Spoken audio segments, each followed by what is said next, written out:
Hello पलटन, क्या हाल चाल है सभी को नमस्कार। आज शुरुआत करते हैं प्रीवियस ईयर क्वेश्चंस की। सर कौन से चैप्टर की ऊपर लिखा हुआ है यूनिट एंड मेजर। बेटा यूनिट एंड मेजरमेंट के अंदर अभी तक आप लोगों ने बहुत सारे सब टॉपिक पढ़े जिनका नाम था इंट्रोडक्शन, एरर, डायमेंशनल एनालिसिस, उनके formulas, SI unit, physical quantities, उनके टाइप्स, और at the last screw gauge and the 1 year caliper. हम लोगों ने पढ़ लिया, हम लोगों ने थ्योरी भी अच्छे से पढ़ ली है, सब चीज़ों को बहुत बारीकी से पढ़ा है।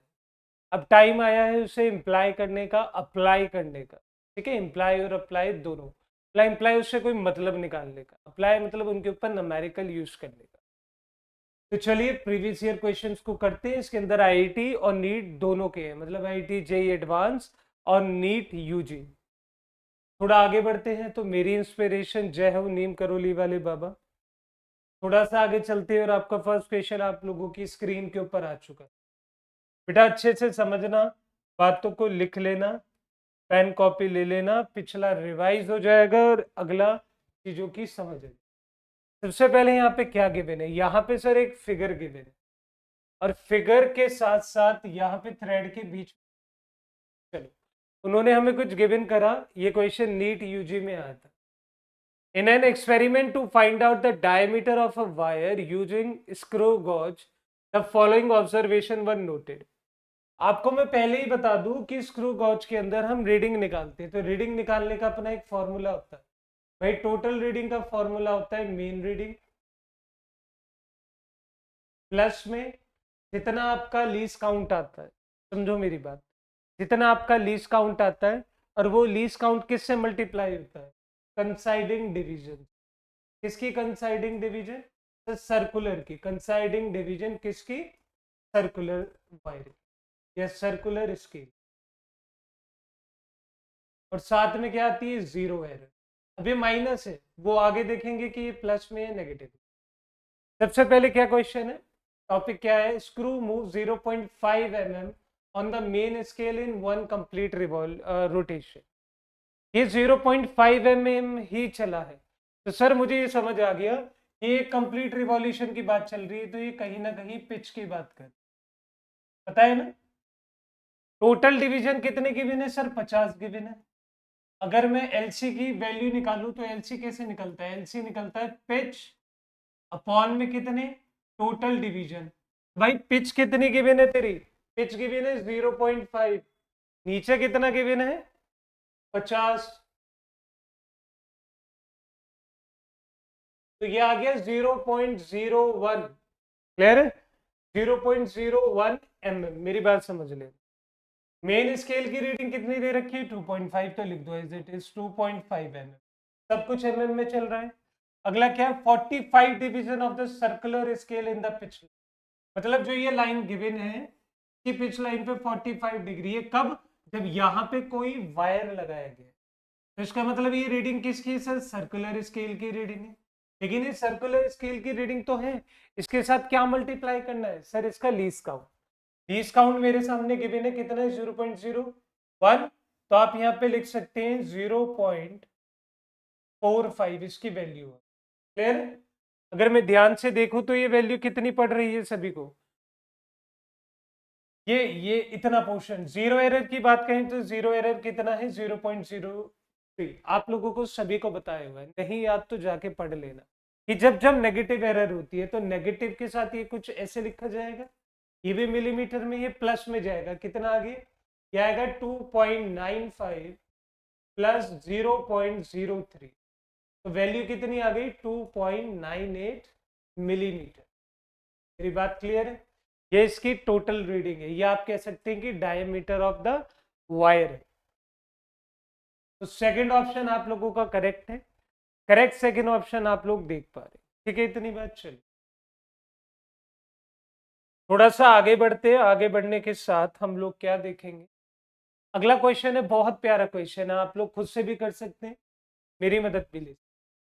ये क्वेश्चन आया था आईआईटी जेईई एडवांस, एडवांस का क्वेश्चन है 2024 के। कहते हैं the dimension of a cone are measured using a scale with at least count of 2 mm। मतलब कोई स्केल है जिससे हम इसकी वॉल्यूम को नाप रहे हैं कोन की, और आप लोगों को सबको पता है कि वॉल्यूम ऑफ कोन कितना होता है सर? वॉल्यूम ऑफ कोन होता है 1/3 पाई आर स्क्वायर एच, जहां पे आर रेडियस होता है, एच हाइट होती है। अब ये आप लोगों से क्या कह रहा है? ये आप लोगों से सिंपल सी बात कह रहा है कि आप लोगों को यहाँ पे मैक्सिमम परसेंटेज एरर निकालनी है। तो जब कभी परसेंटेज एरर निकालनी होती है तो मुझे पता है delta V upon V into 100 upon में कितना सर? ये दोनों तो कांस्टेंट है तो इनकी कोई एरर नहीं लिख सकते। इसे कैसे लिखेंगे? Delta R upon R plus में कितना? Delta H upon H. ये बात सबको समझ आ गई? कोई दिक्कत कोई परेशानी नहीं? यहाँ पे क्या क्या गिवन है? यहाँ पे आपको लीज काउंट गिवन है बच्चे। लीज काउंट कितना है इसका? 2 mm। और इन्होंने बोला है कि हाइट और बेस दोनों की वैल्यू, मतलब लेंथ और ब्रेथ दोनों की ही वैल्यू।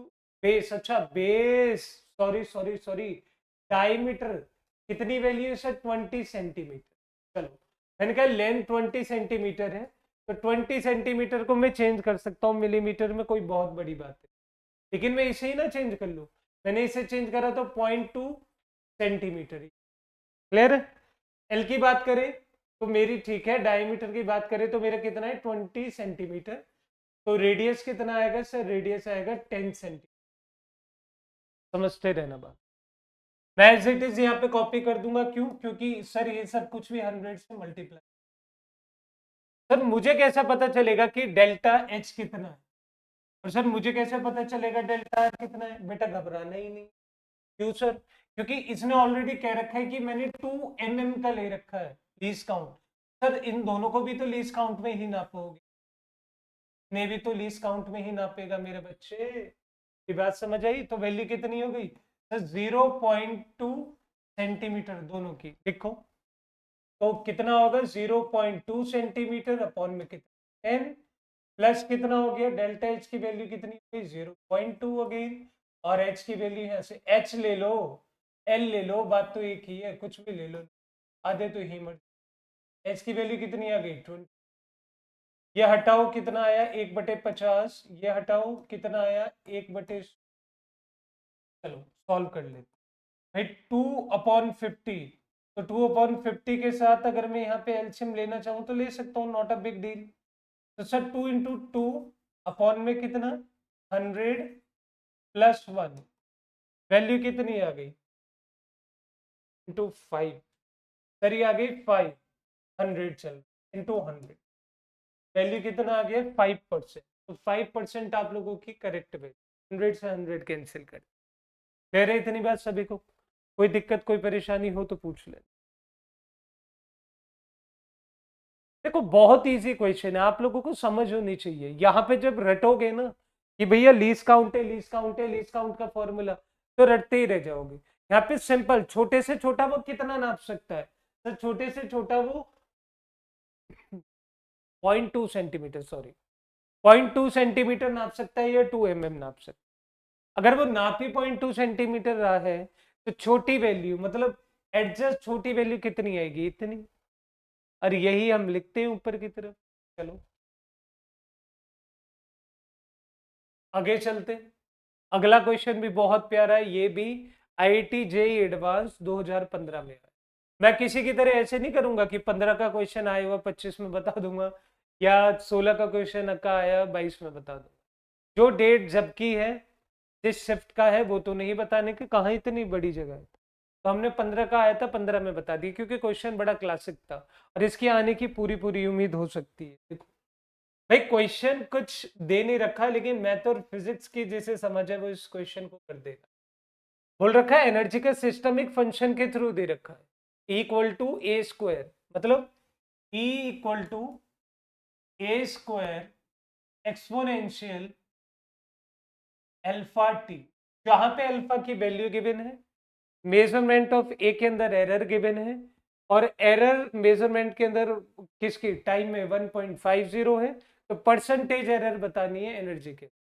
कुछ नहीं करना, कुछ भी मत करना, आप लोग एक छोटा सा काम कर लेना, आप इसे डिफरेंशिएट कर लेना।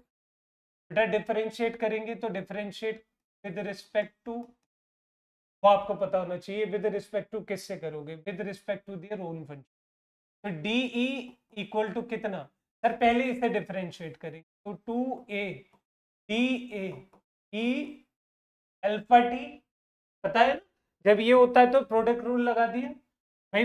लो प्रोडक्ट रूल लिख भी देता हूँ, यहाँ पे लगाया प्रोडक्ट रूल, जैसे ही प्रोडक्ट रूल लगाया पहली बार उसे करा, अब दूसरी बार में इसे करें, आगे अल्फा टी ए स्क्वायर चल ही रहा है, और D T alpha D T, और साथ में क्या है ई माइनस अल्फा। फिर अब मैं दोनों तरफ क्या कर रहा हूँ, ई से डिवाइड कर रहा हूँ। अगर मैं ई से डिवाइड कर रहा हूँ तो ई की वैल्यू कितनी, इतनी। अगर ए से डिवाइड करोगे तो यहाँ पे कितना आएगा, सर यहाँ पे ई, फिर यहाँ पे भी ई, तो वैल्यू आ जाएगी डी ई अपॉन में ई इक्वल टू कितना, क्या आएगा 2 टी ए, और ई की वैल्यू जो यहाँ पे गिवन थी ए स्क्वायर ई अल्फा टी, तो ए से ए कट गया, से ये कट गया, तो नीचे कितना बचा, केवल ए।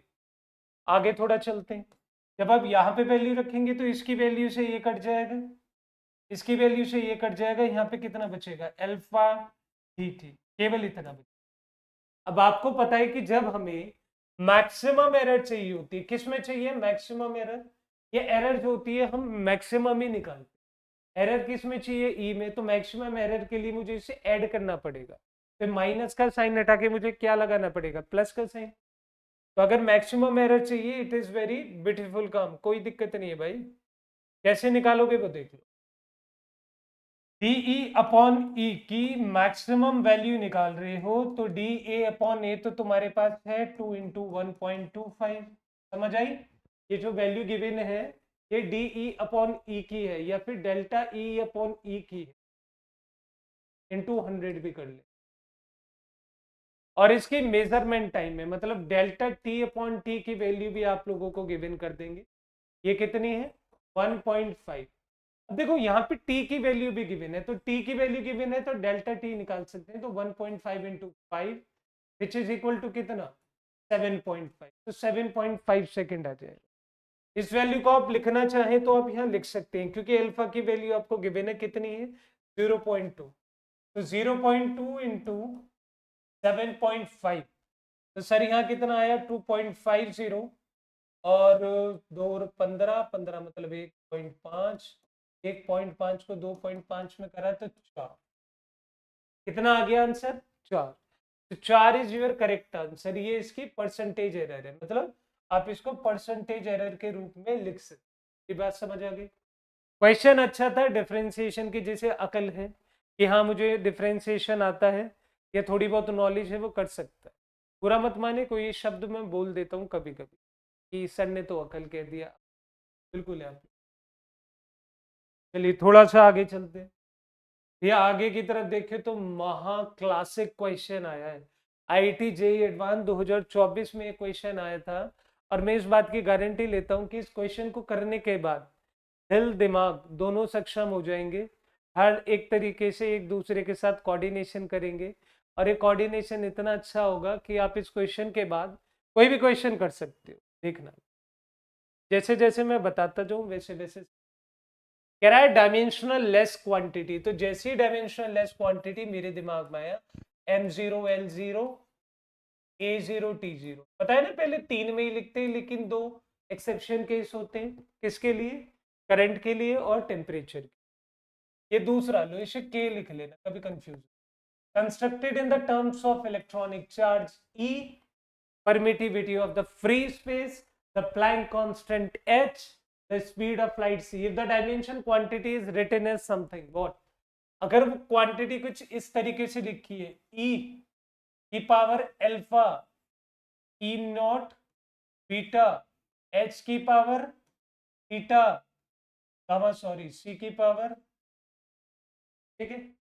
अब मैंने आप लोगों को क्या बताया, ये वैल्यू आप लोगों के पास गिवन है, अगर मैं इसके सामने ही इसकी डायमेंशंस लिखना चालू करूं तो वो डायमेंशन कैसे लिखे जाएंगे, आप सोच सकते हैं कि वो डायमेंशन किस तरीके से और किस लिहाज में लिखी जाएंगी।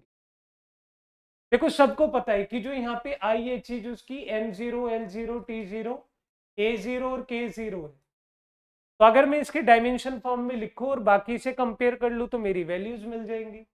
मैं लिखना चालू करता हूँ ई मतलब चार्ज। चार्ज का मतलब क्या होता है? तो चार्ज का मतलब होता है करंट इन टू टाइम।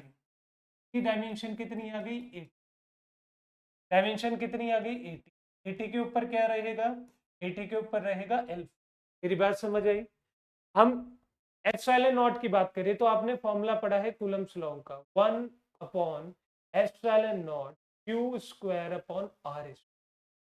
तो यहाँ पे एप्सिलॉन नॉट की वैल्यू निकालनी है, विच इज वेरी इजी। कैसे? ये ऊपर जाएगा, इतने पोर्शन कांस्टेंट है तो कोई डायमेंशन नहीं होगी।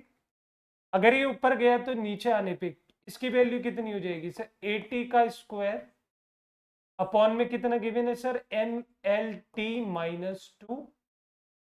ठीक है, किसका? फोर्स का। और इसका चल ही रहा था क्या? L square. आप एज इट इज इसकी वैल्यू ऊपर लिख सकते। ठीक है, अगर मैंने यहाँ पे लिखना चालू करा तो कुछ इस तरीके से लिखेंगे हम लोग, 80 का स्क्वायर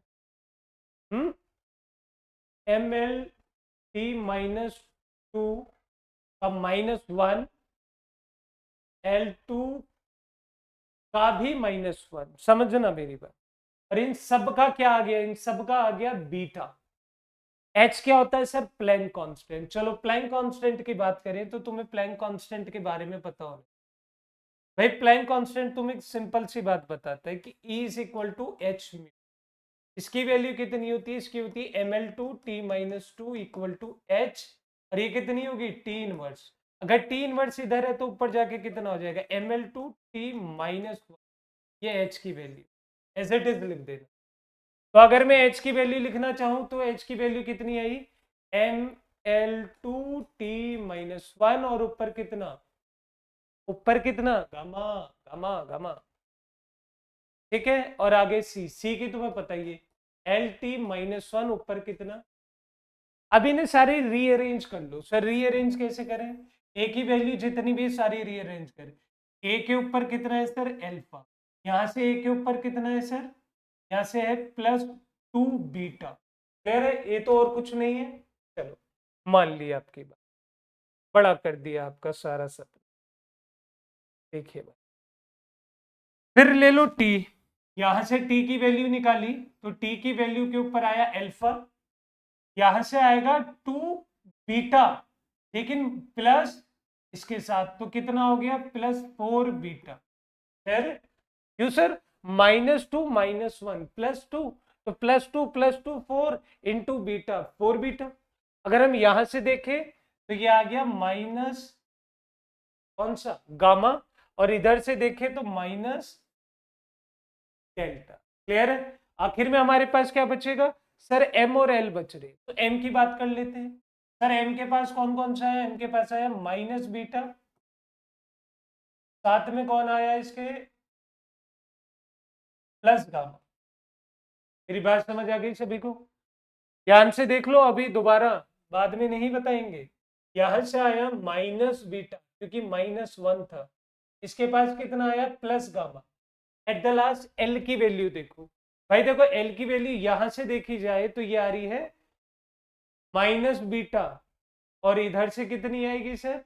ये आएगी -2 बीटा। तो ये हो गई एल की value -3 beta +2 gamma plus delta. Clear है? अब सबको रीअरेंज कर लो इसके साथ। ऑन कंपेयरिंग तो मुझे क्या मिला? Alpha +2 beta is equal. कैसे सर? ए की वैल्यू अगर मैं यहां से देख रहा हूँ 0 आ रही है, टी की देख रहा हूं तो alpha +4 beta minus gamma minus delta is equal to 0। अगली वैल्यू भी कितनी आएगी sir? Minus beta gamma is equal to कितना? 0। हम थोड़ा आगे बढ़े तो एक और इक्वेशन बनी है, -3 beta +2 gamma plus delta is equal to कितना? 0। चलो पेन बदलते, सॉल्व करने की कोशिश करते। सबसे पहले जो इजी लग रही है मुझे वो ये लग रही है कि गामा इज इक्वल टू कितना? चलो मैंने लिख लिया gamma is equal to beta. ऊपर वाले से अगर मैं चाहूं तो गामा को मैं कहां पे प्रोड्यूस कर सकता हूं? Gamma gamma gamma gamma gamma gamma. चलो पहले ये निकाल लेते। यहां से निकाला तो अल्फा की वैल्यू कितना आई? -2 बीटा। इस -2 बीटा को ऐसी जगह पुट करूं जहां से कोई वैल्यू निकल के आ जाए मेरी, तो हम इसे कहाँ पुट करें, कहाँ पुट करें, इसे यहाँ पुट कर देते। क्यों बताएंगे अभी बेटा। जैसे यहाँ पुट करोगे तो यहाँ आएगा -2 beta plus 4 beta is equal to इतना। तो ध्यान से देखो ये वैल्यू कितनी हो गई, ये हो गई 2 बीटा इज इक्वल टू इतना। ठीक है, इतनी बात समझ आ गई सभी को। देखो 2 बीटा गामा प्लस एस ये वैल्यू आपकी लिखी है, तो मैं अगर इसको इसमें पुट कर दूं तो ये यहां से वैल्यू कितनी आ जाएगी, यहां से आ जाएगी बीटा इज इक्वल टू इसे और पेन से लिख देते, जब कभी कोई आंसर आएगा उसे ब्लू से लिख। पहला है beta is equal to delta. ठीक है, beta is equal to delta ही जैसे मैंने करा, मेरे दिमाग में थोड़ी सी खुराफात आई कि बीटा की जगह अगर मैं लिख रहा हूं तो मैं एक काम और कर सकता हूं। अगर मैं बीटा की जगह ये लिख रहा हूं तो मैं ऊपर वाली वैल्यू को एज इट इज कहीं भी पुट कर सकता हूं, और मुझे क्या दिख रहा है एट द लास्ट कि सर इन दोनों की वजह से gamma is equal to beta, beta is equal to कितना डेल्टा, मतलब ये पोजीशन मेरी आ गई। और एट द लास्ट मुझे ये भी पता है कि मेरे दो ही फंक्शन आने, तीन फंक्शन आने थे वो निकल गए, और एक और मुझे ये भी पता। अच्छा एक बात बता, अगर मैं इन तीनों को n कहने लगूं तो अल्फा की वैल्यू यहां से कितनी हो जाएगी -2n। सोच के देख, ऐसी कोई चीज यहाँ पे मौजूद है कि अल्फा की वैल्यू -2n हो जाए, नहीं है। लेकिन अगर मैं ध्यान से देखूं, अगर मैं इन सबको -n कहने लगूं तो ये +2n हो जाएगा। क्या ये गिवन है सर? 2n -n -n क्यों? अल्फा बीटा गामा इन सब की वैल्यू कितनी है, माइनस में। इन सब की वैल्यू किस में है, माइनस में। और अल्फा की वैल्यू किस में गिवन है, 2n में। तो देखो ये आपका करेक्ट आंसर, कॉपी कर लो। ध्यान से देख लेना, चीजों को बाय स्टेप समझ लेना।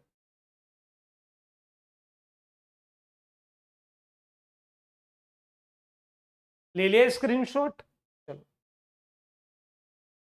भैया अगला क्वेश्चन है, अगले क्वेश्चन की तरफ चलते हैं। क्वेश्चन क्या कह रहा है?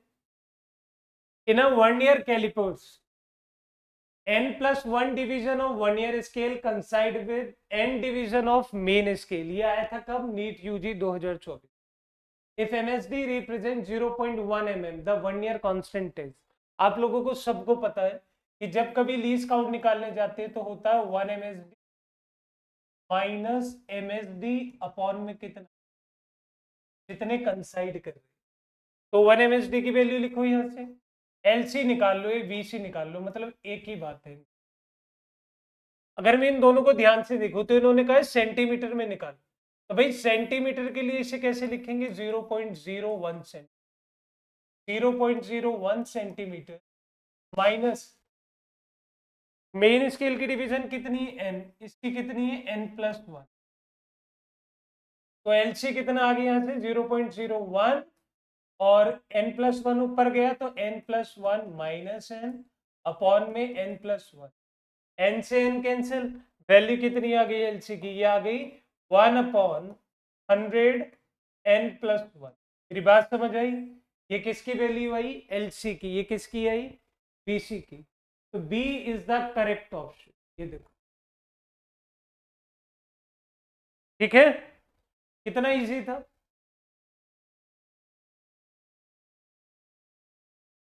चलिए थोड़ा आगे चलते हैं। ये क्वेश्चन भी है आपका नीट यूजी 2024 में ही आया था। री में आ गया होगा या फिर मणिपुर वाले में आ गया होगा, जहां होगा देख ले। डायमीटर दे रखा है स्पेरिकल बॉब, और वो 1 ईयर कैलिपर से नापा गया है, तो वैल्यू कितनी आई है? 3.33 समथिंग समथिंग समथिंग। आपसे बोला मीन डायमीटर, तो मीन डायमीटर सबको निकालना आता है। सर ये मीन नहीं, ये एवरेज कह रहा है, तो एवरेज या मीन बात तो ही। तो मीन का क्या मतलब होता है? टोटल ऑब्जर्वेशन अपॉन में टोटल नंबर। तो यहाँ पे कितना आया सर? ये आया 3.33 प्लस 3.32 प्लस 3.34 प्लस 3.33 प्लस 3.3।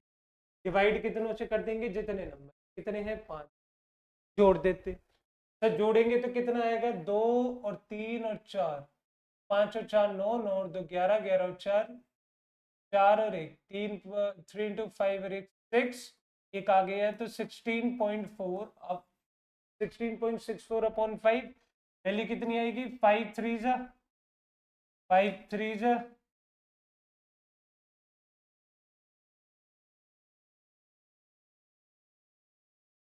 और 5 2 जा और 5 10 जा, तो इतनी वैल्यू आई मीन की। अब इन्होंने कही है सिग्निफिकेंट फिगर। सिग्निफिकेंट फिगर कितनी है यहाँ पे? 3। यहाँ पे कितनी है? 3। तो मिनिमम कितनी है? 3। यहाँ पे कितनी है सर? 4। तो लाना किस में है? 3 में। तो राउंड ऑफ करना सीखो। सर राउंड ऑफ करने का क्या तरीका है कि अगर कहीं पे हम लोग ध्यान से देखें, अरे ये 8 आएगा भाई, अगर कहीं पे 5 से बड़ी वैल्यू गिवन है, तो 5 से बड़ी वैल्यू गिवन है तो पीछे वाली वैल्यू को 1 बढ़ा देते। अगर ना पता हो सिग्निफिकेंट फिगर्स कि आप लोग निकालते कैसे हैं, तो प्लीज मेरी सिग्निफिकेंट फिगर्स की क्लासेस देख लीजिए, वो लेक्चर को देखो। केवल 5-6 ये 5 रूल्स के अंदर तुम्हें ये बात पता लग जाएगी कि एक्चुअल में कैसे करते। ज्यादा नहीं पढ़ा रखा, ज्यादा रूल का डिस्कशन नहीं करा, 5 में सिग्निफिकेंट फिगर समझा। ठीक है, अगला करो। अच्छा क्वेश्चन, क्या कहता है क्वेश्चन? बातचीत, प्यारा क्वेश्चन पढ़े। ये आया था आईआईटी जेई मेंस में, यहाँ पे देखते रहा करो कहाँ आया था, कैसे आया। इन a 1 year caliper when the both jaws touch each other, the zero of the 1 year scale shift towards the left. Oh sir, एक 1 year कैलिपर में एक तो मेन स्केल होता है, जब जीरो इन दोनों के अटैच थे तो मुझे क्या पता, मतलब जब दोनों के जॉज अटैच थे मुझे क्या पता चला? 1 year कैलिपर का जीरो पीछे निकल गया, मतलब इसका जीरो यहाँ था, 1 year स्केल का जीरो यहाँ था। क्लियर है? और आप लोगों से बोल रहा है कि इसका 4th डिवीजन, 1 2 3 4, चौथा डिवीजन इससे जाके टकरा रहा है, ये डिवीजन इससे जाके कंसाइड कर। ठीक है, मान ली इसकी इतनी बात कि सर यहाँ पे 4th डिवीजन कंसाइड कर रहा है, और साथ के साथ क्या गिवन है सर? यहाँ पे एक बात गिवन है कि 50 VSD इक्वल टू 49 MS। तो 1 VSD की वैल्यू कितनी हो गई सर? ये हो गई 49 अपॉन में 50। ये देखो, क्लियर है? तो ये वैल्यू निकली है। अब सर ना तो लीस्ट काउंट गिवन है, ना 1 MSD की वैल्यू गिवन है, बताओ निकाले कैसे? लेकिन तुम्हारे पास जीरो एरर गिवन है। बेटा जीरो एरर का कंसेप्ट मैंने तुम्हें सिखा रखा है कि जब कभी जीरो एरर की बात आएगी तो जीरो एरर का मतलब होता है zero error equal to number of division. Number of division कितनी है? 4। जीरो एरर कितनी? 0.4।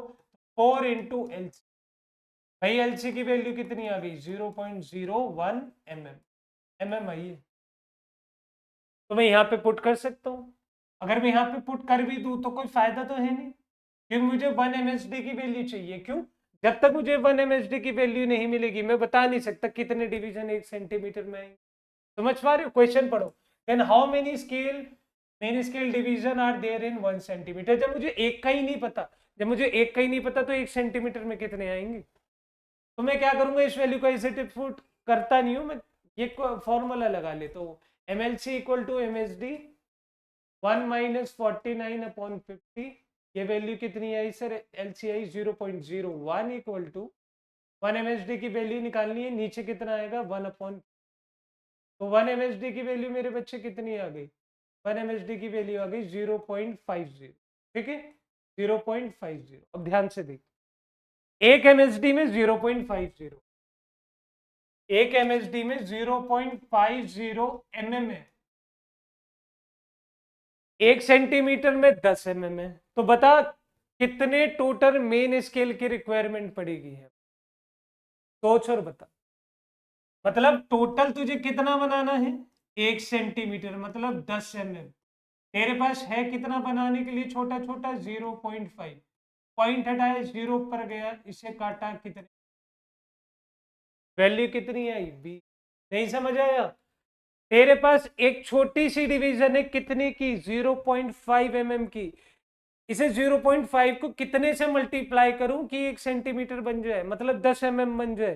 सर 20 से कर दो, 20 से करूंगा तो कितना आ जाएगा 10 mm। 10 mm का मतलब कितना होता है 1 सेंटीमीटर। मेरी बात समझ आई? करके देख ले। अच्छा क्वेश्चन है, कुछ बुराई नहीं है, सिर्फ कैलकुलेशन अच्छी होनी चाहिए।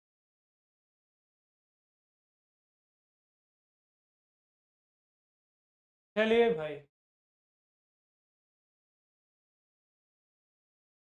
क्या कह रहा है इस क्वेश्चन के अंदर? आईआईटी जेईई मेंस 2023 में आया था, 2023 में।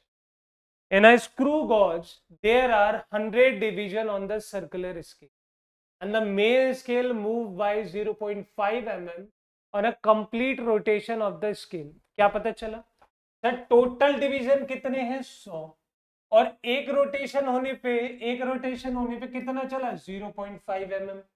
तो सर एक रोटेशन की बात आ रही है तो इसका मतलब ये पिच दे रहे हैं, पिच कितनी है 0.5 mm। यहां से लीस्ट काउंट निकाल लू, लीस्ट काउंट कितना है 0.5 अपॉन में 100। ठीक, तो वैल्यू कितनी आएगी सर? ये आ जाएगी 0.05। आगे कितना, या फिर आप लिख सकते हो 0.00005 से, जो चाहो वो लिखना, वही यूज। क्लियर है? थोड़ा आगे चलते हैं। The zero of the circular scale lies 6 division below. तो 6 डिवीजन बिलो है तो हमें पता चल गया यहाँ पर पॉजिटिव 0 एरर है। ठीक है, 6 डिवीजन 1। थोड़ा आगे चले तो हमें पता चला जब ये दोनों कांटेक्ट मतलब बिफोर मेजरमेंट की बात चल, जब इनमें मेजरमेंट के लिए वायर डाला गया तो इसके 4 linear division. Sir 4 linear division तो है, लेकिन मुझे एक बात तो बताओ, मेन स्केल का है कितना? भाई मेन स्केल की एक डिवीजन कितने की दे रखी है 0.5 mm। तो 4 लीनियर डिवीजन कितने की हो गई 2 mm की, मतलब मेन स्केल रीडिंग कितनी हो गई 2। ठीक है, सर्कुलर स्केल रीडिंग कितनी हो गई सर? ये हो गई 46, मतलब ये दे रखा है ना 46 विद द रेफरेंस लाइन। तो 46 इंटू कितना 0.005, इसे मल्टीप्लाई कर लो, ये वैल्यू गिवन, और साथ में आपको बताना क्या है, डायमीटर बताना। तो सर डायमीटर मतलब टोटल रीडिंग, टोटल रीडिंग निकालने का क्या मतलब है, MSR प्लस CSR। CSR निकलता कैसे, कंसाइडिंग डिवीजन इनटू LC, माइनस में कितना आएगा 0 एरर। सर माइनस क्यों कर रहे हो भाई? पॉजिटिव है तो माइनस करेंगे ना, क्योंकि अंदर भी तो माइनस नहीं है। तो यहाँ देखो कितना आया सर, ये आया 2। इसे मल्टीप्लाई कर लेते हो, 46 को 5 से मल्टीप्लाई करेंगे तो 5 6 30 23, तो 0.23 आ जाएगा। तो ये आ जाएगा 0.23, माइनस में कितना सर? जीरो एरर निकालने का फॉर्मूला है, जीरो एरर निकालने का फॉर्मूला है डिवीजन इनटू लीस्ट काउंट। तो लीस्ट काउंट कितना है? लीस्ट काउंट है 0.005, वैल्यू कितनी आ गई 0.03। अब यहां से माइनस करोगे 0.03 को, तो वैल्यू कितनी आएगी टोटल रीडिंग? टोटल रीडिंग आ गई में 2.20 मिलीमीटर। भाई पहली, ठीक है, इस बात का ध्यान रखना कि एरर पॉजिटिव है नेगेटिव। मुझे कैसे पता चला एरर पॉजिटिव थी? क्योंकि सर्कुलर एरर इसके नीचे थी। जब वो नीचे साइड होती है मेन स्केल के तो पॉजिटिव होती है, और मेन स्केल के ऊपर होती है तो नेगेटिव है। नेगेटिव है तो ऐड कर देते, पॉजिटिव है तो माइनस कर देते। क्लियर है इतनी बात?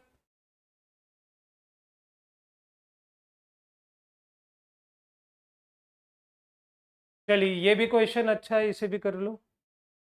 ये एरर का क्वेश्चन है। एरर क्वेश्चन कैसे कहते हैं? यहाँ पे कुछ बातें गिवन है, क्या है, in an experiment to find acceleration due to gravity, मतलब जी, यूजिंग पेंडुलम। तो आपको टाइम पीरियड बताना था 0.5 सेकेंड, जो मेजर करा हमने कितने ऑसिलेशन से, 100 ऑसिलेशन से, मतलब 100 ऑसिलेशन से कुछ टाइम निकाल लिया। तो टोटल टाइम कितना हो गया सर? टोटल टाइम मेरा कितना हुआ? Total time will be 0.5 into 100। अच्छा, टाइम के अंदर वेरिएंस कितने का? 1 सेकेंड का, मतलब रेजोल्यूशन का मतलब उसके अंदर कुछ ना कुछ डिफरेंस दे रखा है। मेजर्ड लेंथ कितनी है? मेजर्ड लेंथ है 10 सेंटीमीटर। 10 सेंटीमीटर को बदल सकते हो कितना? 100 mm में। ठीक है, तो डेल्टा एल की बात करें तो डेल्टा एल कितना हो गया? 1 mm। अब यहां से पेंडुलम का फॉर्मूला लगा तो T equal to 2 pi L upon g. 2 pi का तो कोई एरर का फॉर्मूला आएगा ही नहीं, तो ये वैल्यू उधर गई तो कितना आया फिर।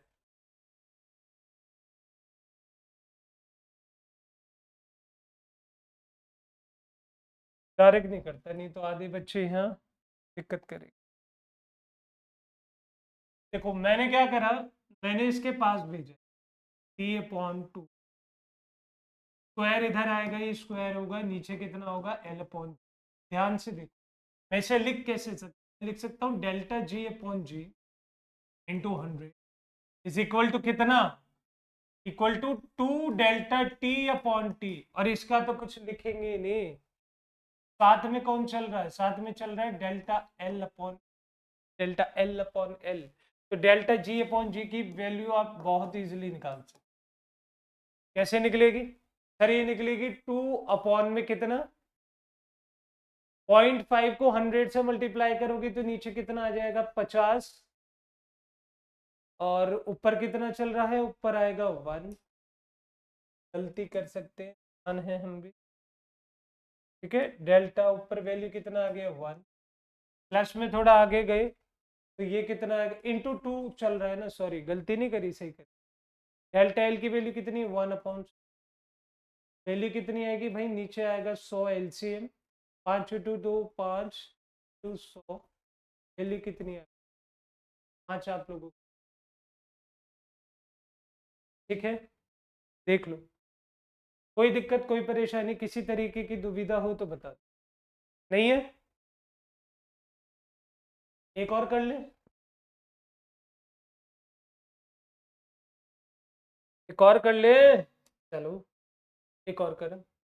हम लोगों ने बोला कि in an electrical circuit the voltage is measured as this, मतलब 200 प्लस माइनस 4, और करंट को मेजर करने के लिए 20 plus minus 0.2 ampere. Value of resistance की बात करें तो तरीका है निकालने का, आप सभी को पता है कि फॉर्मूला क्या होता है, फॉर्मूला होता है V = IR, और R का फॉर्मूला यहाँ से कितना आ गया, क्या आ गया, V/R। निकाल के देखो तो ये आएगा delta R/R, delta V/V plus delta I। फिर अगर आप चाहें तो इस वैल्यू को निकाल सकते हैं बहुत अच्छे ढंग से। आप सबको पता है कि अगर रेजिस्टेंस की बात हो रही है तो रेजिस्टेंस को लिखने का तरीका क्या है, R plus minus delta R। तो भाई डेल्टा R निकालना मुश्किल है, लेकिन V निकालना तो अधूरा नहीं है। क्यों सर, यहाँ पे ये V तो गिवन है, तो 200 को 20 से डिवाइड कर दे। सर अगर मैं R निकालना चाहूँ तो 200 को 20 से डिवाइड कर दूंगा, वैल्यू कितनी आ गई, ये आ गई 10, तो मैं लिख सकता हूँ मुझे 10 मिल गया प्लस माइनस। तो डेल्टा आर चाहिए, तो डेल्टा आर के लिए इस फॉर्मूले की तरफ बढ़ते, डेल्टा आर अपॉन में 10 इज इक्वल टू डेल्टा भी कितना दे रखा है 4 अपॉन कितना 2, डेल्टा आई कितना दे रखा है 0.2 अपॉन में 20, वैल्यू कितनी आ गई 200। समझ रहे हो,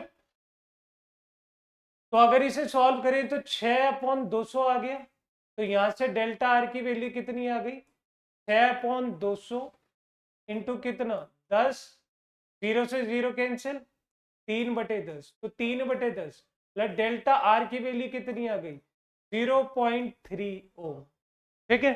तो मैं लिख सकता हूं डेल्टा आर की जगह कितना 0.3। This is your correct answer, this is your correct answer. ये नहीं है, ये भी नहीं है, ये भी नहीं है, कौन सा बचा, बात समझ आ गई सभी को, कोई दिक्कत कोई परेशानी किसी तरह की दुविधा हो तो प्लीज बताओ कि हाँ सर मुझे ये चीज समझ नहीं आई, मुझे वो वाला पार्ट समझ। अब पता है प्रॉब्लम क्या है, प्रॉब्लम हमारी केवल इतनी सी है कि जो बच्चे हैं ना, वो हमेशा ये सोचते हैं कि यार किसी तरीके से मुझे छोटी वीडियो देखने को मिल जाए, लेकिन छोटी वीडियो में 60 सेकंड के अंदर, 90 सेकंड के अंदर, 30 सेकंड के अंदर कल को 120 भी कर देंगे, आपको कौन सा कंसेप्ट क्लियर हो जाए, आपको कौन से न्यूमेरिकल समझ आ जाएंगे। एक न्यूमेरिकल, अच्छा सा न्यूमेरिकल समझने में तकरीबन तकरीबन मुझे समझाने में तुम्हें 2.5 मिनट लगे, मुझे सॉल्व करने में तो मुश्किल से मुश्किल 30-40 सेकंड लग सकते। लेकिन मैं चाहता हूं कि आप बड़ी बड़ी वीडियोस को देखें, उनके कंसेप्ट को समझे, एक बार देखो अगली बार मत देखो। देखो मैं लाया हूं यहाँ पे, इतने क्वेश्चन लाया हूं कि तुम परेशान हो जाओगे, क्वेश्चंस की सीमा नहीं है। ये रहे क्वेश्चंस, ये IIT JEE एडवांस का क्वेश्चन, फिर एडवांस का क्वेश्चन, फिर जेई मेंस का क्वेश्चन, फिर नीट यूजी के क्वेश्चन।